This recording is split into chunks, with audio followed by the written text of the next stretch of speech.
Professor, Bolsonaro vira para Alexandre de Moraes e diz o seguinte para ele: o senhor pode ser meu vice em 26. Ele cometeu suicídio político ali?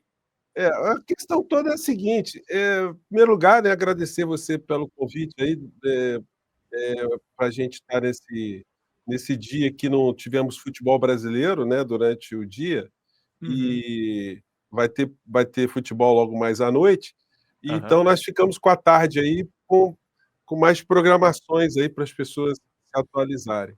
Uhum. E no meio dessa história toda, a gente tem mais tempo para refletir sobre as questões que estão acontecendo no nosso país. E aí, em relação à figura do inelegível, a grande jogada para mim não foi nem o depoimento do Bolsonaro, mas Uhum. foi a velocidade com que, tudo se deu. Numa segunda e terça-feira, a gente que acompanhou os depoimentos, lá com o ministro Alexandre de Moraes comandando, né, eh, ele se comportou ali como um trator, né, ali foi uma verdadeira máquina.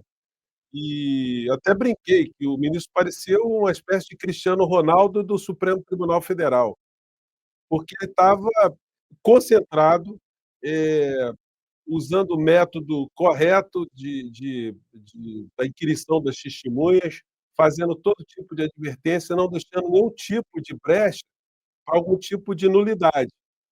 E tudo transcorreu dentro do devido processo legal, e a minha aposta antes do Bolsonaro, prestar depoimento, era que ele usasse o direito de ficar calado em relação às perguntas do Ministério Público, do PGR, e usasse o direito também em relação ao ministro Alexandre de Moraes, e só respondesse às perguntas dos advogados, porque essa é uma técnica muito usada, para se tentar ali, no júri, né, especificamente, convencer os jurados. Porque esse tipo de expediente em julgamentos, no processo penal tradicional, ele não funciona, porque o réu, quando está ali sendo inquirido pelo juiz e pelo promotor, ali é a principal oportunidade que ele tem de tentar, eh, transmitir para o julgador, um fato novo, a sua inocência, que ele não teve responsabilidade ou que ele ficou arrependido, para isso, de algum modo, influenciar decisivamente na sentença. Então, quando se sabe que o réu, no caso, Bolsonaro, ele está com uma penca de crimes sobre a cabeça dele e que está tudo devidamente comprovado, o arcabouço, probatório é muito grande, só competia para ele algum tipo de saída honrosa, chegar e ser coerente com tudo aquilo que ele disse ao longo da vida dele inteira e questionar o tribunal, questionar o julgamento, questionar a postura do ministro Alexandre de Moraes, questionar o processo penal, questionar tudo. Só que ele não fez isso. E quando ele não faz isso, inclusive ele desmonta o discurso dos golpistas que estão fora do nosso país, que o Brasil vive uma ditadura, que o Alexandre de Moraes é o ditador da toga, e aquela ladainha toda que a gente escuta. Então, o depoimento do Bolsonaro, do ponto de vista político, para ele foi muito ruim, porque, como é que alguém chega e mostra a cena da inquirição dele, eh, transcorrendo num ambiente absolutamente tranquilo, civilizado, cordial, educado, e se apresenta isso para alguma entidade fora do nosso país dizendo: "Olha, isso aqui foi nós estamos vendo a ditadura no Brasil". Então não cola, né. Então, sobre esse aspecto, foi muito ruim, para o Bolsonaro. E o ministro Alexandre de Moraes se comportou corretamente. O ministro Alexandre de Moraes se comportou muito bem, né, professor José? E assim, eles, em determinados momentos, eles confessaram o golpe, né? Eles confessaram o Sim, golpe, entregaram os pontos. Foi uma coisa. Foi um teve show um de horror. momento que o procurador-geral da República, eu estava ao vivo aqui, né, com as pessoas no nosso portal, e aí, teve um momento que o Paulo Gonet pergunta assim muito.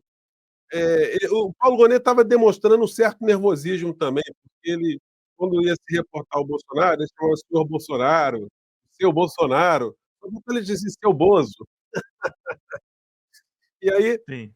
quando ele pergunta ao Bolsonaro se, esgotadas todas as ferramentas dentro do processo, se quando ele convoca os militares, seria mais um passo para tentar resolver, do ponto de vista dele, a questão eleitoral, e ele diz que sim, de uma forma seca, aí o Alexandre de Moraes olha para o Gonê, o Gonê olha para o Moraes, é uma coisa assim de poucos segundos.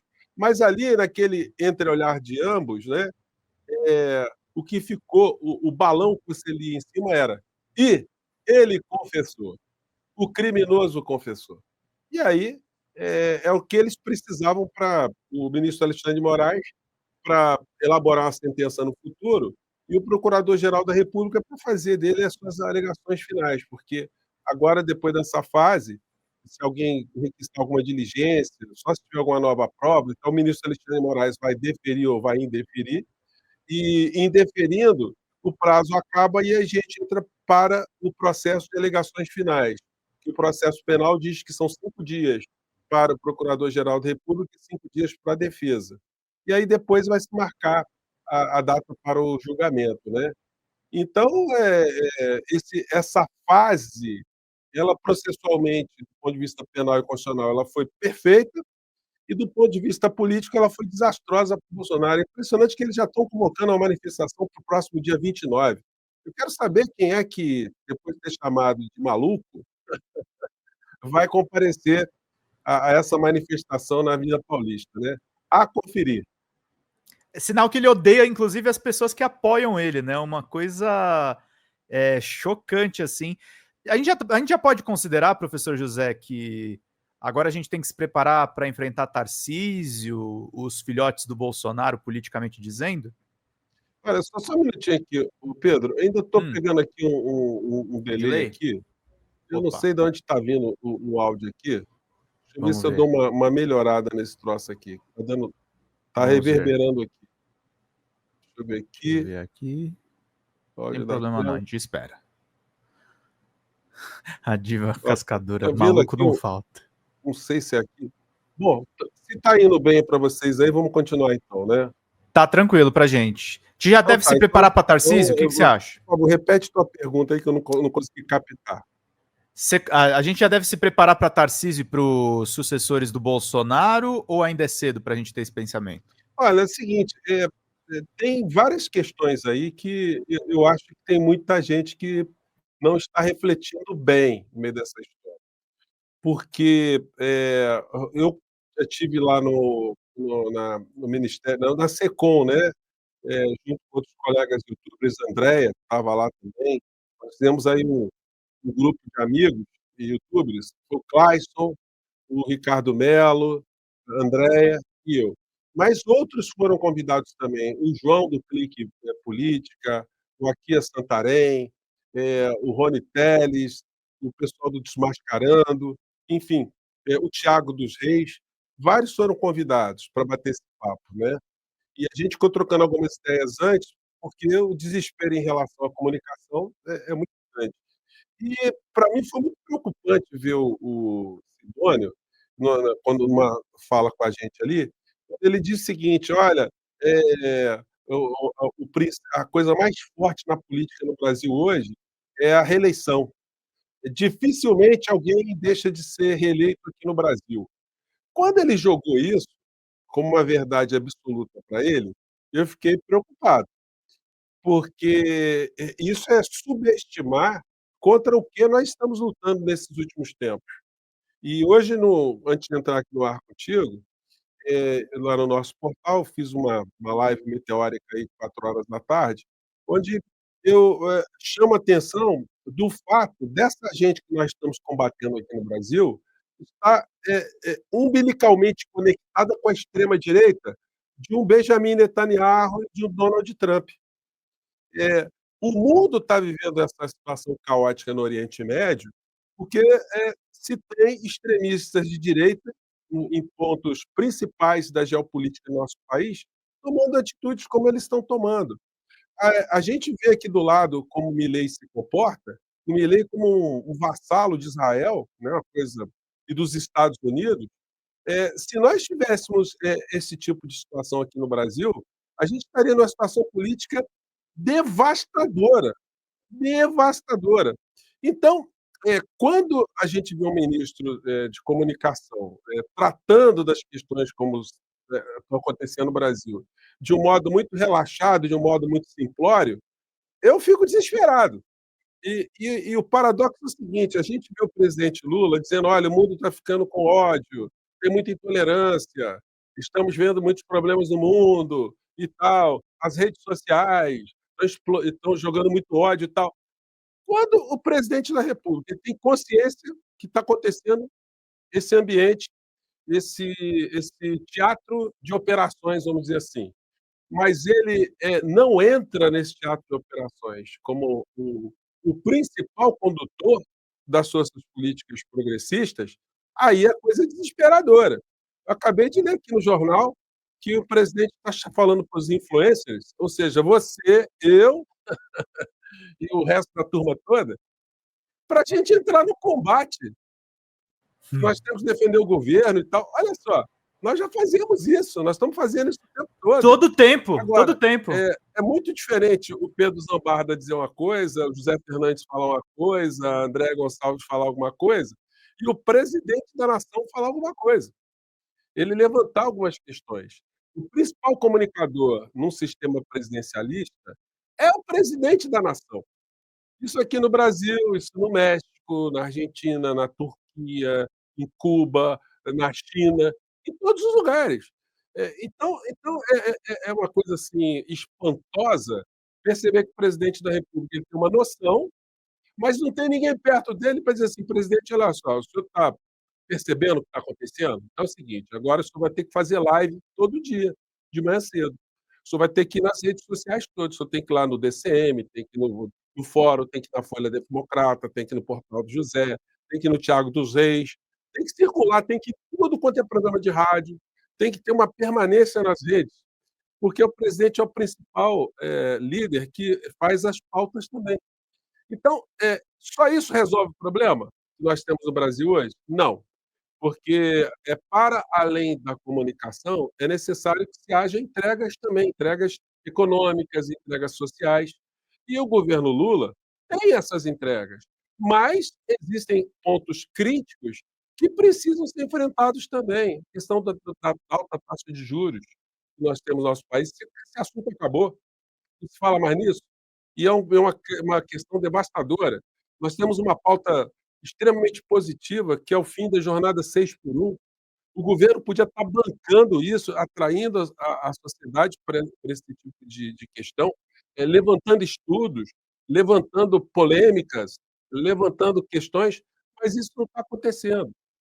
Então, a gente fica preso ainda às pautas reativas, e é uma coisa absurda, Pedro, você ter pesquisa de opinião onde o Bolsonaro fica ali pau a pau com o Lula. É uma coisa infame, nós estamos como é que é como o time de futebol da gente, Uhum.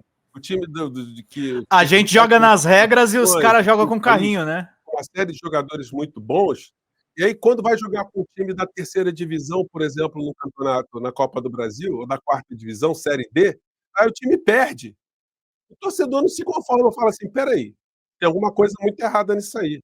Nós temos um time grande, temos, os melhores jogadores, o maior investimento, temos fisioterapeutas, temos médicos, massagistas, equipamentos, e a gente está perdendo para um time da série B", não é? Então, nós não podemos aceitar como normal, um governo progressista estar, disputando espaço no mesmo ambiente desses extremistas de direita, que não tem nada a oferecer para o Brasil, não tem nada a oferecer para o povo brasileiro. Eles não têm nada, eles só se fundamentam na prática política cotidiana, eh, em destruir ou de combater as pautas do progressismo. Então, se quer uma pauta para melhorar a questão do meio ambiente, eles atacam. Para diminuir a desigualdade social, eles atacam. O direito das mulheres, eles atacam. O direito dos negros, eles atacam os indígenas, por aí vai.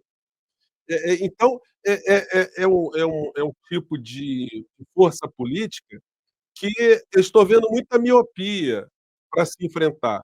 Então, quando se reduz tudo isso que eu estou conversando aqui com você e com os nossos amigos e amigas aqui, a questão de nomes, vamos enfrentar o Tarcísio, vamos enfrentar o, sei lá, o Pablo Marçal, o Ratinho Júnior, a conversa fica muito ruim, Pedro, porque a gente fulaniza uma discussão que tem uma estruturação política e econômica e social muito maior.